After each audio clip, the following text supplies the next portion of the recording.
Al posicionarse ante el dictamen que establece que es improcedente controvertir cambios a la Constitución en la Cámara de Diputados, por el narco Partido Acción Nacional, la diputada Saraí Gómez espetó demagoga y mentirosa que con la reforma se busca disque terminar con los derechos de los ciudadanos, mutilando la Carta Magna.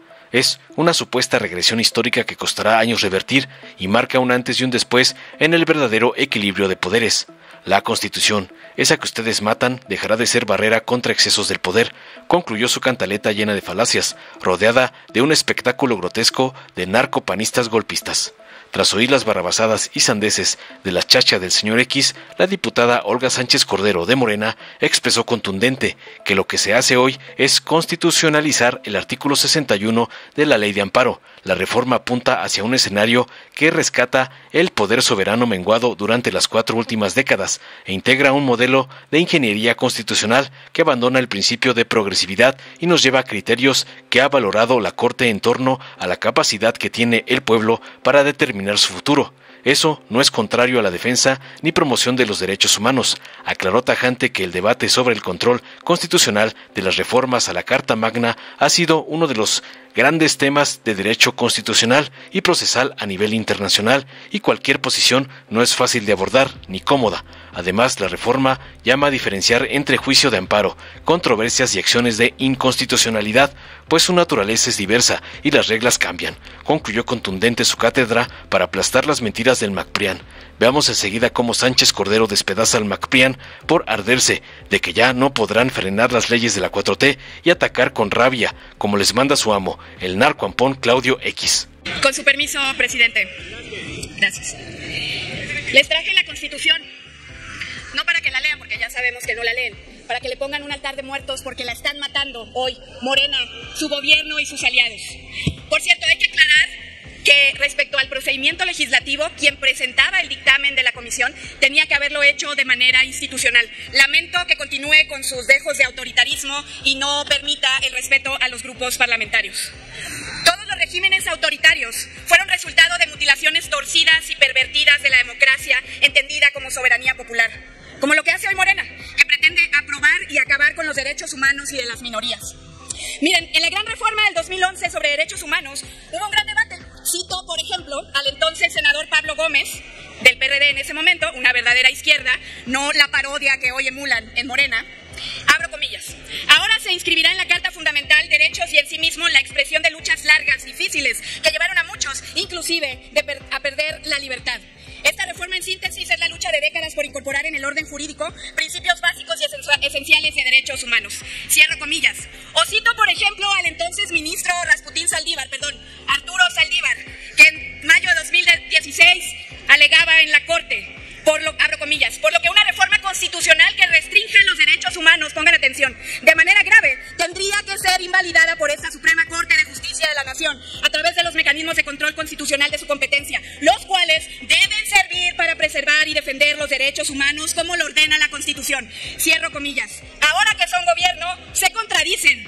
Ahora que son una mayoría artificial, mutilan esos derechos, mutilan la Constitución. En tan solo 8 días ustedes pretenden destruir el orden democrático y nuestras instituciones. No consultaron a la academia, a expertos, a verdaderos constitucionalistas, y con un procedimiento plagado de vicios e inconsistencias, hoy aprobarán esta reforma. Lo harán con su mayoría artificial. ¿Se acuerdan que les dije en Michuca que se los iba a recordar toda la legislatura? Una mayoría artificial conseguida a base de chantajes y compra de voluntades. Estamos hoy, pueblo de México, ante una regresión histórica que nos costará años revertir para nuestras futuras generaciones. Argumentaban en la comisión, por ejemplo, sobre un poder reformador que ustedes creen que les dan sus mayorías. Pues les tengo una noticia: ese poder reformador no está por encima de los derechos de las personas. Por eso había controles en la Constitución. Esta reforma tiene una trascendencia histórica, pues hoy ustedes marcan un antes y un después en el verdadero equilibrio de poderes en nuestro país. La Constitución, esa que ustedes hoy matan, dejará de ser una barrera contra los excesos del poder y contra las ocurrencias de Morena.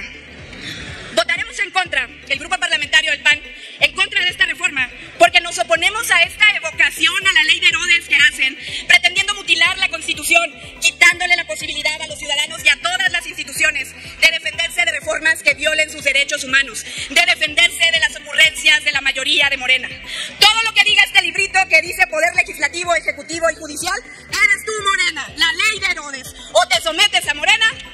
jodes. En una soberbia mayoritaria, creen que el pueblo es solo ese 54% que votó por ustedes. Les tengo una noticia. Habemos más pueblo y vamos a pelear nuestros derechos, incluso si tenemos que ir hasta las organizaciones internacionales, aunque les asuste. Dicen defender la Constitución, pero la ponen al servicio de la dictadura. Pueblo de México, cuando a alguno de estos ocurrentes se les ocurra poner en la Constitución eliminar la propiedad privada, o castigar a cualquiera que no pague una multa con cárcel, o quitar el derecho de las mujeres a votar y ser votada, ya no podremos defendernos porque están quitando esos controles en la Constitución. Argumentan, por ejemplo, que esta reforma es para acabar con el activismo político de los jueces. ¿En serio? ¿Se les ocurrió la maravillosa idea de eliminar de la Constitución la última línea de defensa de los ciudadanos para acabar con ese activismo? ¿En serio? Cuando tienen entre sus filas a exministros que siguen cobrando una pensión. Pero miren, y además se da por aludida. ¿Qué cinismo? Pero miren, a pesar de todo, hay esperanza todavía. Porque ustedes no van a estar aquí para siempre. La historia cambia, señores. Ustedes no serán una mayoría para siempre. Ustedes no van a gobernar para siempre.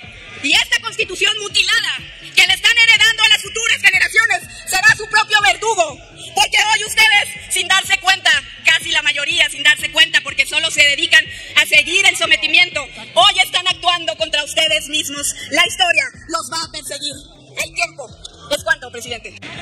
Antes de iniciar mi intervención, quiero recordarles las posiciones de algunos de los señores ministros y ministras de la Suprema Corte de Justicia de la Nación, a quienes respeto, les tengo gran consideración y afecto, y adicionalmente fueron y son grandes juristas. Empiezo por Sergio Salvador Aguirre Anguiano. Él siempre dijo que era afiliado al PAN. Afirmaba que el Poder Judicial carece de competencia para analizar las reformas constitucionales por estar fuera del control judicial, postura derivada del principio de supremacía constitucional y de la función del constituyente permanente en México. Esta disposición está en el artículo 135. El ministro Mariano Azuela también en este tipo de debates llegó a recordar que el artículo 39 constitucional decía, y citó, la soberanía nacional reside esencial y originariamente del pueblo. Todo poder público dimana del pueblo se instituye para beneficio de este. El pueblo tiene todo el tiempo el derecho inalienable de alterar o modificar su forma de gobierno. Y remataba su postura recordando a Felipe Tena Ramírez. Juan de Romero solía decir que observar la Suprema Corte de Justicia no tiene facultades para revisar al poder reformador de la Constitución, ni las normas constitucionales, puesto que el artículo 135 instituye su propio control, que no es judicial, sino político. El ministro José de Jesús Gudiño Pelayo, también afiliado al PAN, por supuesto, afirmaba que si el amparo pudiese aplicarse sobre normas constitucionales y de fondo, estaríamos entonces en un mundo en el que habría unas personas con una constitución y otras con otra constitución. Lo mismo decía Fernando Franco González Salas, que sostuvo no encontraba límites a la acción del poder que establece como revisor de la Constitución, de acuerdo con el 135. La ministra Luna Ramos: no hay restricción alguna a las reformas constitucionales que haga el poder constituyente permanente respecto a lo dispuesto en el artículo 135. La Constitución sí puede ser reformada por el poder revisor y no hay restricción alguna para las reformas constitucionales. En el mismo sentido, Jorge Mario Pardo Rebolledo. Pero ya quiero empezar con mi intervención. El debate sobre el control constitucional de las reformas a la Constitución ha sido uno de los grandes temas de derecho constitucional y procesal constitucional a nivel internacional. Cualquiera que sea la posición que se adopte en este tipo de debates, no es fácil de abordar, ni es de cómoda discusión. Circunstancias que me constan por haber estado inmersa en este tipo de intercambio de ideas en diversas ocasiones, como ministra de la Suprema Corte de Justicia de la Nación durante 21 años. Por principio de cuentas, al asumir una postura con seriedad en este tipo de diferendos, con seriedad, debe hacerse desde una perspectiva en la que la problemática del control constitucional de las reformas constitucionales implica un análisis esencialmente jurídico y técnico que sustancialmente permita diferenciar las particularidades entre el juicio de amparo, las controversias y las acciones de inconstitucionalidad. Esto debido a que la naturaleza de dichos procedimientos y medios de control es diversa y las reglas cambian significativamente de un tipo a otro. Así, no es lo mismo hablar de un amparo ciudadano, donde se reclaman violaciones a derechos incorporados en la esfera del quejoso, que discernir sobre una controversia constitucional entre autoridades, donde es indispensable que la Constitución otorgue legitimación activa y pasiva, y no en legitimación pasiva al constituyente permanente en las controversias constitucionales. Tampoco es igual, sí, discutir en materia de acciones de inconstitucionalidad. ¿Por qué? Porque por antonomasia, la acción de inconstitucionalidad es un medio de control abstracto. Y al ser abstracto, no se pueden estudiar ciertos temas que siempre están desprovistos del panorama de su aplicación, y de donde es necesario delimitar el universo de normas constitucionales que sean materia de análisis. Dicho lo anterior, recordemos que la evolución histórica de este tema derivó del hecho de que nuestra Constitución vigente desde 1917 es reformable. Esta característica fue heredada del constituyente del 57, ya que durante estos primeros 30 años de nuestra vida independiente, en los que dichas disputas facilitaban la rigidez constitucional, que terminó en que la Constitución de 1824 y de 1836, en texto expreso, impidiera las reformas constitucionales al ser consideradas constituciones rígidas, pétreas. Por eso, el texto constitucional de 1857 se flexibilizó y, por supuesto, es una constitución flexible, misma que tuvo estos principios en el 17 y hoy constan en el artículo 135. Es decir, desde la perspectiva histórica constitucional, el texto vigente abona un sistema constitucional rígido que contrasta con el artículo 177 de la Constitución de 24, y el cual señalaba en esta constitución rígida que jamás se podría reformar la Constitución. Claramente este cambio hubiese resultado más complejo si el constituyente hubiera establecido en el texto constitucional un mecanismo claro, expreso, inequívoco de control de validez y efectividad de las reformas, mutas y cambios constitucionales, pero no lo hizo. Esta situación descrita no generó debates relevantes sino hasta el amparo Camacho, cuando se reformó el artículo 122 de la Constitución. Ello porque era un obstáculo para este quejoso competir electoralmente por la jefatura de gobierno del Distrito Federal entonces, donde estábamos por estrenar los procesos electorales para elegir al Ejecutivo capitalino. Pero la reforma establecía que no podía él acceder a esto. Bueno, su demanda fue desechada, pero finalmente la Corte, con la facultad de atracción, por unanimidad de 11 votos, determinó que sí era posible ejercer el control constitucional de amparo, pero solamente del proceso de reformas, no de la materialidad de la reforma constitucional. A partir de dicho asunto, la Suprema Corte de Justicia de la Nación fue modulando su criterio en la misma ruta, las cuales arrojan sentencias como el amparo del 2013, llamado también amparo de los intelectuales. La ley de amparo, entonces, prohíbe categórica y literalmente la procedencia del amparo contra reformas de la Constitución. Y lo que estamos haciendo hoy es constitucionalizando este artículo 61 de la ley de amparo. ¡Ojo! ¡Estudien! Una cosa también. Quiero recordarles, con esto a la mayoría que integramos el pleno de la Corte, nos resultaba notoriamente improcedente ese tipo de intervenciones del Poder Judicial en las determinaciones del Poder Revisor de la Constitución, porque los precedentes reconocían que el amparo no permitía el estudio sustantivo de las reformas constitucionales, aunque sí el procedimiento de reformas.